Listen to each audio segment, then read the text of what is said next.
Hello, my name's David Bourne and I'm the Mayor of Morpeth. And for this reflection I'm here in the tranquil gardens of the Millennium Green in Morpeth. Today I'm going to be looking at Psalm 77.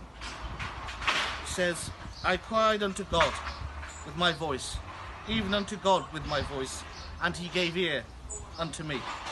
In the day of my trouble I sought the Lord. My soul ran in the night and ceased not. My soul refused to be comforted.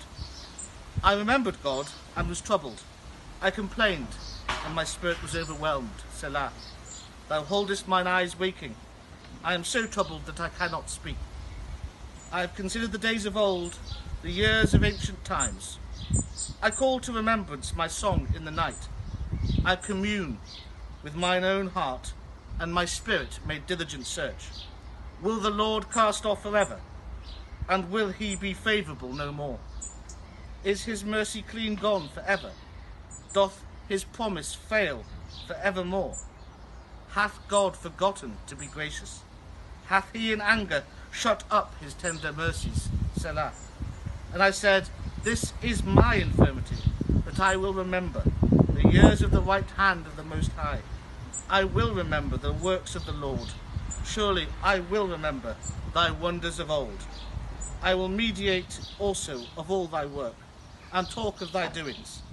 Thy way, O God, is in the sanctuary, who is so great a God as our God.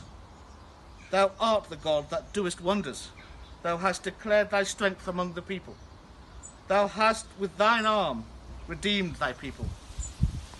The sons of Jacob and Joseph, Selah. The waters saw thee, O God, the waters saw thee.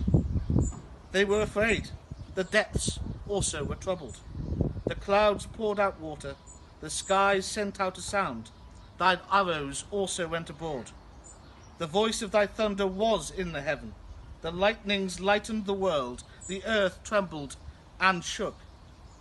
Thy way is in the sea, and thy path in the great waters, and thy footsteps are not known. Thou leddest thy people like a flock by the hand of Moses and Aaron. Now, I think the psalm is very apt in relation to the current situation we find ourselves in the world with the coronavirus. The despair illustrated by the psalmist here can be readily understood. We ask ourselves, hath God forgotten to be gracious? We see little end to this threat of disease which continues to affect all of us in so many ways. It does seem that this particular darkness will be with us for some time. However, what does bring us comfort is that it was ever thus. Even in the years of ancient times, such as in the Old Testament, they suffered insecurity to the extent they doubted God was there and that God was listening and watching them. My soul refused to be comforted, he says.